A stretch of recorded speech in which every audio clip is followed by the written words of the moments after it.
தேவனுடைய பிள்ளைகள் யாவரும் ராஜரீக வாழ்க்கை வாழ்ந்து கொண்டு இருக்கிறோம். அப்படி என்றால் என்ன பொருள்? ராஜரீக வாழ்க்கை என்றால் என்ன தெரியுமா? அதில் கூட நான் இன்னொன்றை சேர்த்து சொல்லுகிறேன். தேவரகமான ராஜரீக வாழ்க்கை அது என்னவென்றால், கிறிஸ்து இயேசுவானவர் எந்த ராஜரீக வாழ்க்கை வாழ்ந்தாரோ அதே வாழ்க்கை வாழும்படியாகவே தேவன் நம்மை தெரிந்து கொண்டிருக்கிறார். அதை இன்றைக்கு தியானிக்க போகிறார் அருமையானவர்கள். In other words, what all the rights, அல்லது கிறிஸ்துவுக்கு பிதாவோடு கூட என்ன சலுகைகள் இருந்தன, என்ன உரிமைகள் இருந்தன, அத்தனையையும் நீங்கள் உடையவர்களாக என்னுடைய செய்தியை கேட்டுக்கொண்டிருக்கிறீர்கள். இந்த நாள் அற்புதமான நாள். உங்கள் கண்களில் இருக்கிற செதில்கள் எல்லாம் கீழே விழப்போகிறது. இயேசுவை போல ராஜரீக வாழ்க்கை நீங்கள் வாழப்போகிறீர்கள். ஹல்லேலூயா, ஹல்லேலூயா. 108வது செய்தி, ராஜரீக சலுகை, ராயல் பிரிவிலேஜஸ். அதில் ஒன்று என்ன தெரியுமா? Rights of Christ are your rights. கிறிஸ்துவனுடைய உரிமை உன்னுடைய உரிமை. வேதத்திலிருந்து நாம் இதை கற்றுக்கொள்ள போகிறோம். மிக முக்கியமான சத்தியத்தை நீங்கள் அறிந்து கொள்ளுங்கள் அருமையானவர்களே. நான் வேதத்திலிருந்து சொல்லுகிறதுனால ஏற்றுக்கொள்ளுங்கள். ஏன் என்று கேடுகட்ட கேள்வி கேட்காதீங்க. ஒரு வசனம் வாசிக்கிறேன். அங்கே ரோமர் 8வது அதிகாரம் 17வது வசனத்தில் தேவன் உனக்கு கொடுத்திருக்கிற ராஜரீக மேன்மை, ராஜரீக சலுகை என்னவென்று சொல்லட்டுமா? ரோமர் 8:17, நாம் பிள்ளைகள் ஆனால், இதில் உங்களுக்கு சந்தேகம் இல்லை, நாம் தேவனுடைய பிள்ளைகளாக இருக்கிறோம். எனவே நாம் சுதந்திரருமாமே, தேவனுடைய சுதந்திரரும் கிறிஸ்துவுக்கு உடன் சுதந்திரருமாமே. இன்ஹெரிட்டன்ஸ். ஐயா, பிதாவுடைய ஐஸ்வர்யம் எல்லாம் குமாரனுக்கு சொந்தம். அதே போல பிதாவுடைய சுதந்திரம் எல்லாம் நமக்கு சொந்தங்க. அதுதாங்க ராஜரீக சலுகை. Amen, hallelujah. ஓ, thank you Lord for your goodness. இயேசு கிறிஸ்துவுக்கு என்னென்ன சுதந்திரம் இருந்ததுங்க? பிதாவிடத்திலிருந்து அவர் பெற்ற சுதந்திரம் என்ன? பிதாவை போல, அதாவது பிதா என்னென்ன காரியங்களை எல்லாம் செய்ய முடியுமோ அவைகள் எல்லாவற்றையும் இயேசு கிறிஸ்துவாலே செய்ய முடியும். இயேசு கிறிஸ்து உங்களை பார்த்து என்ன சொன்னார்? நீங்கள் நான் செய்ததையே செய்வீர்கள், இதைவிட பெரிய கிரியைகளை செய்வீர்கள். ஏனென்றால் நான் பிதாவினிடத்தில் பெற்ற அந்த சூப்பர் நேச்சுரல் சுதந்திரத்தை, அந்த சூப்பர் நேச்சுரல் பவரை உங்களுக்கு பாஸ் ஆன் பண்ணிவிட்டேன் என்கிறார். Hallelujah, hallelujah. Is it not royal privilege? Amen. அல்லது காட்லி பிரிவிலேஜ்? ஆமென். ஐயா, கிறிஸ்துவின் உரிமைகள் உங்களுடைய உரிமைகளாக இருக்கின்றன. அதுதான் ரோமர் 8:17. ஹல்லேலூயா, ஹல்லேலூயா. அதனால தாங்க நீங்கள் சாதாரண வாழ்க்கையை வாழ முடியாதுன்னு நான் அடித்து சொல்கிறேன். நீங்கள் சத்தியத்தை சரியாக அறிந்து கொள்ளுங்கள், சாதாரண வாழ்க்கையே வாழ முடியாது. அப்படி என்றால் என்ன பொருள்? அசாதாரணமான வாழ்க்கை. யாரை போல? எலியாவை போல, எலிசாவை போல, வேற யாரு? எஸ்தரை போல, தெபொராளை போல, பவுலை போல, இயேசு கிறிஸ்துவை போல. ஹல்லேலூயா. ஓ, thank you Lord for your goodness. இயேசு கிறிஸ்துவை போல நீங்கள் ராஜரீக வாழ்க்கை வாழுவீர்கள். ஏன் என்று யோவான் அப்போஸ்தலன் அதுக்கு பதில் சொல்லியிருக்கான் பாருங்க. 1 யோவான் 4:17, அவர் இருக்கிற பிரகாரமாக நீங்கள் இருக்கிறதுனால ஐயா அந்த ராஜரீக வாழ்க்கையை வாழுங்கள் என்று நான் உங்களோடு பேசி கொண்டிருக்கிறேன். உங்களை அறை கூவி அழைக்கிறேன். சாதாரண வாழ்க்கையை விட்டுட்டு எழுந்துரு, கம்ஃபர்ட் சோனை விட்டு எழுந்துரு. நீ எழுந்து மேலானவைகளை சிந்திப்பாயானால் குறைவுகளை தேடி நீ காணாதிருப்பாய். அப்படிதான் வசனம் சொல்லுது. மேலானவைகள் வரும்பொழுது குறைவானவைகள் ஒளிந்து போகும். அந்த மேலானவை சிந்தையில் முதலாவது வரணும். இன்னைக்கு என்ன சொல்லி கொடுக்குறாரு ஆண்டவர்? எப்பா, என் குமாரனாகிய இயேசு கிறிஸ்துவுக்கு என்னிடத்தில் என்னெல்லாம் ரைட்ஸ் இருந்ததோ அது எல்லாமே உனக்கு கொடுத்துட்டேன் என்று சொன்னால் அதை தாழ்மையோடு ஏற்றுக்கொள்ளுங்கள். அதை ஏற்றுக்கொள்வது தான் தாழ்மையை தவிர எதிர்த்து நிற்பது திமிருங்க. எதிர்த்து நிற்கிறது திமிரு. அந்த திமிரு ஆகிய பாவத்தை செய்யாதீங்க. வசனம் என்ன சொல்லுகிறது? அவர் இருக்கிற பிரகாரமாக நீ இருக்கிறான்னு சரின்னு ஏற்றுக்கொள். ஹல்லேலூயா. ஓ, thank you Lord for your goodness. யாராவது இந்த வசனத்தை பிரசங்கம் பண்ணுறாங்களா? அவர் இருக்கிற பிரகாரமாக நீங்கள் இருக்கிறீர்கள் என்று நான் பிரசங்கம் கேட்கவே இல்லை. இயேசு சொன்னார் அல்லவா? என்ன சொன்னார்? நீங்கள் யாருடைய பாவங்களை மன்னிக்கிறீர்களோ அவருடைய பாவங்கள் மன்னிக்கப்படும் என்று சொன்னாரே. ஒருத்தரும் பிரசங்கம் பண்ணுறதே இல்லை. நீங்கள் தேவர்களாக இருக்கிறீர்கள் என்று இயேசு சொன்னார்ப்பா. நீ ஏற்றுக்கொள்ளலைன்னா அதுதான் பெருமை. தாழ்மையோடு ஏற்றுக்கொள். சரி ஆண்டவரே, இதை குறித்து இன்னும் எனக்கு சொல்லிக் கொடுங்க, இதை குறித்து இன்னும் எனக்கு பிரகாசம் உள்ள மனக்கண்கள் உண்டாகட்டும். அதுதான் தாழ்மை. அருமையானவர்களை எதிர்த்து நிற்காத. சிலர் என்கிட்ட ஃபோன் பண்ணாங்க. என்ன பண்ணாங்கன்னா, எப்படி பிரதர் அவ்வளோ ஈஸியாக செத்தவங்கள எழுப்ப முடியும்? இவர்கிட்ட பேசுகிறதே வேஸ்ட்டு தானே. ஐயா, பைபிளில் 10 இடத்துல செத்தவங்க ஈஸியாக எழுந்திருக்காங்க, அதனால் நான் தைரியமாக சொல்கிறேன். செத்தவர்களை எழுப்புவது சப்ப மேட்டர். ஏனென்றால் 10 சடலங்களும் எளிமையாகத்தான் எழுப்பப்பட்டிருக்கின்றன. எழுப்புனவர்களும் கஷ்டப்படலை, எழுப்பினவர்களும் கஷ்டப்படலைங்க. அதனால் நான் அதை கூலாக பேசுகிறேன். எப்படி ஒரு தலைவலியை போக்குவது எளிதான காரியமோ அதே போல் செத்த சரீரங்களை எழுப்புவது சாதாரண காரியம் என்று பேசுனா, பைபிளிலிருந்து பேசுனா ஏற்றுக்கொள்ளுங்கள். அருமையானவர்களே, பெருமை கொள்ளாதீர்கள், எதிர்த்து நிற்காதீர்கள். எதிர்த்து நின்றவர்கள் அத்தனை பேரும் வனாந்தரத்தில் வீழ்ந்து போனார்கள். யோசுவா சொல்கிறான், காலேபு சொல்கிறான், டே இந்த பக்கத்தில் இருக்கிற லகுவாக பிடித்து விடலாம் என்று சொல்லுகிறார்கள். ஏனென்றால் தேவ வார்த்தை இருக்குது. அந்த வார்த்தையை மதிப்பது தாங்க இப்படி பேசுறது. நீங்கள் என்ன பேசுகிறீங்க? ஐயோ அதெல்லாம் முடியாது, அவர்கள் ராட்சதர்கள்.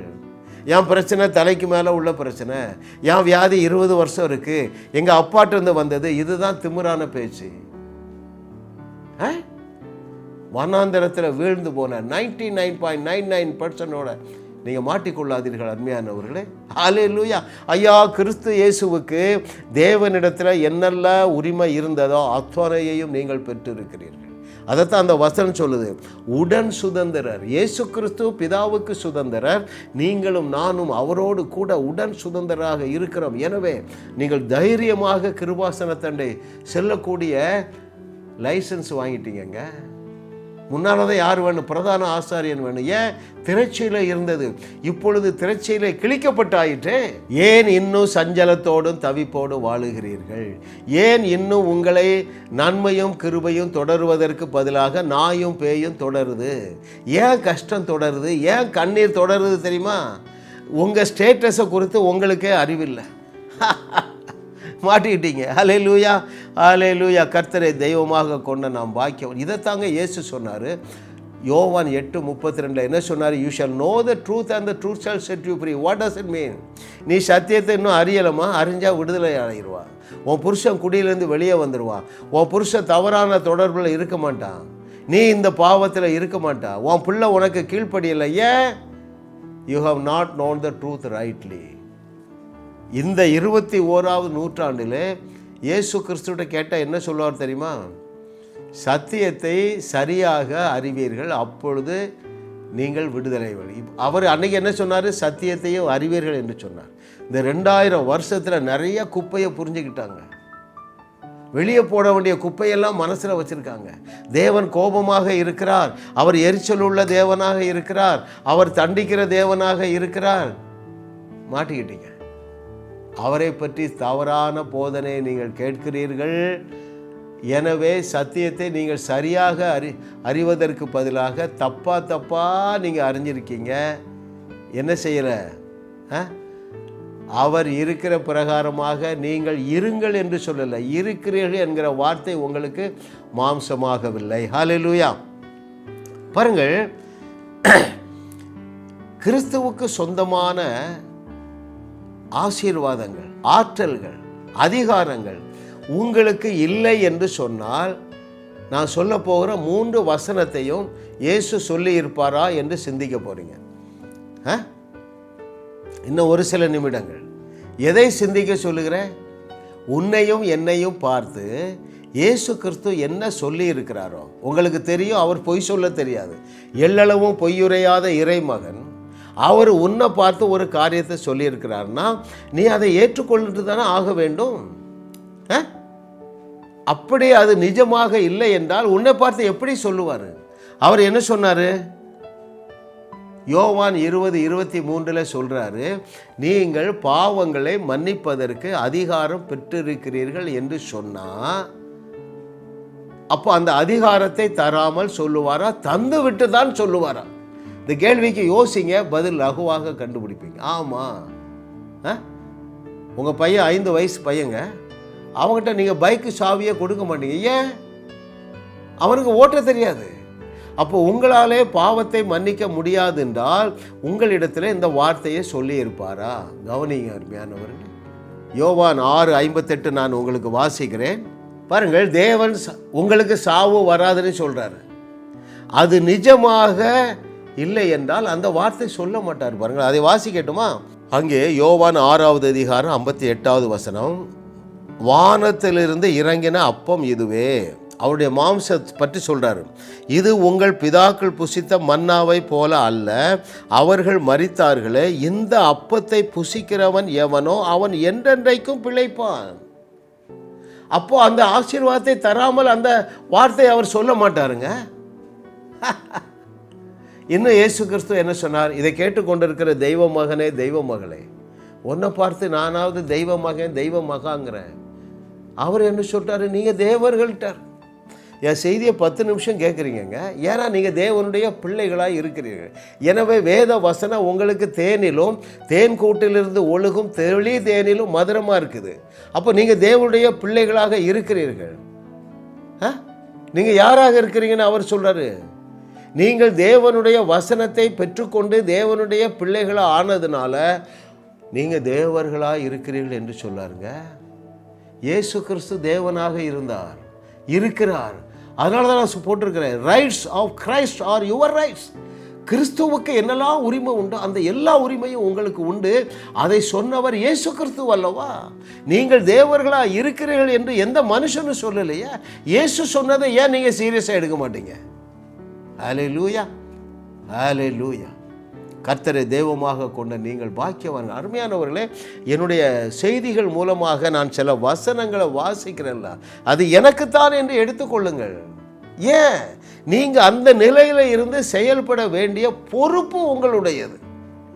எப்படி கிமு முதல் நூற்றாண்டிலே 3.5 வருஷங்கள் இயேசு கிறிஸ்து தீர்வாக இருக்கும்படியாக பொறுப்பை ஏற்றாரோ, ஜனங்களுடைய மனக்கண்களை குருடாக்கி வைத்திருந்த பிசாசின் கிரியைகளை அழித்து ஜனங்களுக்கு ஒரு பிரகாசமுள்ள மனக்கண்களை கொடுக்கத்தக்கதாக அந்த பொறுப்பு அவருடைய சிரசின் மேல் இருந்தது போல 21வது நூற்றாண்டிலே தேவன் உங்களை தேவர்களாக்கி அவர் செய்த பணியை நீங்கள் பொறுப்பாக செய்யும்படியாக உங்களை ஏற்படுத்தி வைத்திருக்கிறார். அருமையானவர்களே, it's your responsibility to rise to the occasion.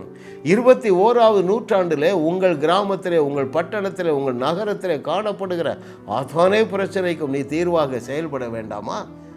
அதற்காகத்தானே இயேசு கிறிஸ்துவுடைய சலுகைகள், இயேசு கிறிஸ்துவுடைய எல்லா சுதந்திரத்தையும் உங்களுக்கு கொடுத்திருக்கிறாரு. இந்த நாள் கண்கள் திறக்கப்படுகிற நாள். அப்படியே பெற்றுக்கொள்ளுங்க. பிதாவே உமக்கு நன்றி அப்பா.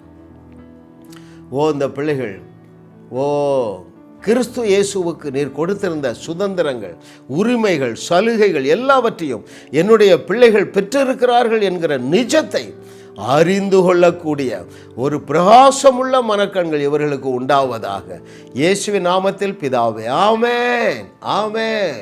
வாரந்தோறும் சென்னை முகப்பேரில் நடைபெறும் கிங்ஸ் அண்ட் குயின்ஸ் அசெம்பிளி ஞாயிறு ஆராதனைக்கு அன்புடன் அழைக்கிறோம். சத்தியத்தை சரியாக அறிந்து வெற்றி வாழ்க்கை வாழுவீர்கள்.